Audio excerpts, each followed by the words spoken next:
নমস্কাৰ বন্ধু বান্ধৱীসকল, মোৰ ঘৰৰ ওচৰতে এজোপা ছজনা গছ আছে। যে ছজনা গছৰ ফুলেৰে আচলতে তলখন উভৈ নদী হৈ গৈছে দেখিছে। আৰু এই ফুলবিলাক মই এতিয়া সংগ্ৰহ কৰিম।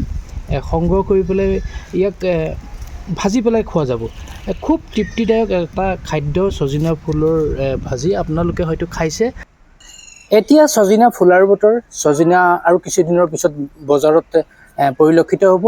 এই ছজনা খোৱাৰ প্ৰতি সকলোৰে দুৰ্বলতা আছে, কিয়নো ছজনাৰ যিটো গুণাগুণ, যিটো ঔষধি গুণ, তাৰ প্ৰতি লক্ষ্য ৰাখি ছজনাৰ প্ৰতি মানুহৰ দুৰ্বলতা আছে। আৰু তাক এমুঠি হ'লেও ছজনা ঘৰত খোৱাৰ চিন্তা কৰে, আৰু সেইকাৰণে বজাৰত ইয়াৰ চাহিদা যথেষ্ট বেছি, ইয়াৰ মূল্য যথেষ্ট বেছি। কিন্তু ইয়াৰ বিপৰীতে ছজনা ফুলতনো কি আছে? ছজনা ফুল অকল মুখৰ তৃপ্তিৰ কাৰণে খোৱা যায়নে?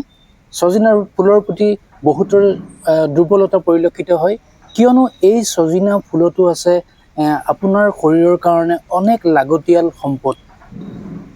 আয়ুৰ্বেদিক চিকিৎসাত ছজনাৰ ফুল, পাত, ফল, বাকলি, ইয়াৰ আঠা সকলো বনৌষধি হিচাপে ব্যৱহাৰ কৰা দেখা যায়। যি ছজনা ফুলক আচলতে আমি বহুতে গুৰুত্বই নিদিওঁ, সেই ছজনা ফুলত যে আছে কিমান কটনো ভিটামিন।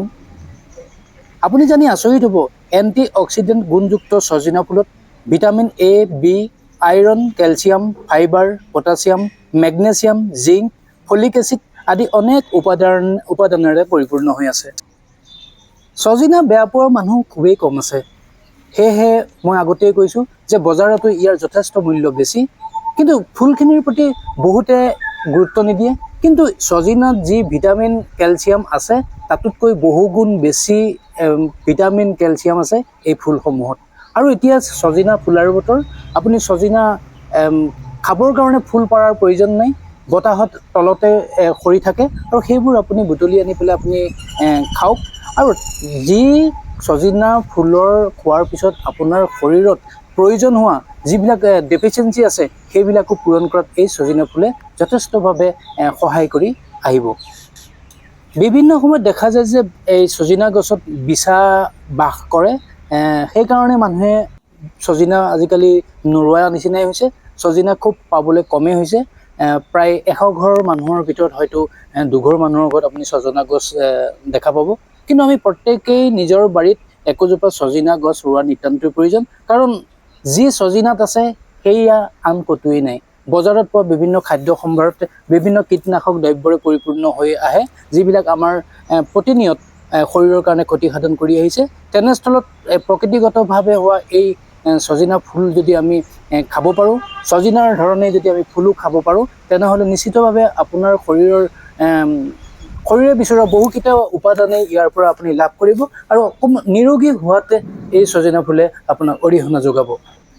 আপুনি জানি আচৰিত হ'ব, ই ৰোগ প্ৰতিৰোধৰ ক্ষমতা বঢ়ায়, হৃদযন্ত্ৰ সুৰক্ষিত কৰে, ৰক্তহীনতা দূৰ কৰাত সহায় কৰে, উচ্চ ৰক্তচাপ নিয়ন্ত্ৰণ কৰে, পাচনযন্ত্ৰ শক্তিশালী কৰে, হজম ক্ষমতা বঢ়ায়, ইয়াৰ লগতে লিভাৰজনিত সমস্যাও দূৰ কৰে। আটাইতকৈ গুৰুত্বপূৰ্ণ কথা, মগজুৰ কাৰ্যক্ষমতা সি বঢ়ায়। সেয়াই এই শিশুসকলেও এই ছজনা ফুল খাব লাগে। ইয়াক ব্যঞ্জন কৰি খাব লাগে, বিভিন্ন ধৰণে ইয়াক ব্যঞ্জন তৈয়াৰ কৰি খাব লাগে। কেঁচাই খোৱাৰ কথা ইয়াত কোৱা হোৱা নাই। আপুনি ব্যঞ্জন তৈয়াৰ কৰি এই ছজনা ফুল আপুনি খাওক, নিশ্চিতভাৱে আপোনাৰ শৰীৰত যথেষ্ট উপকাৰ সাধন কৰিব। ধন্যবাদ। যদি ভিডিঅ'টো ভাল পাইছে আপোনালোকে নিশ্চয় শ্বেয়াৰ কৰি দিব, আৰু মোৰ চেনেলটো ছাবস্ক্ৰাইব কৰিবলৈ নাপাহৰিব। ধন্যবাদ।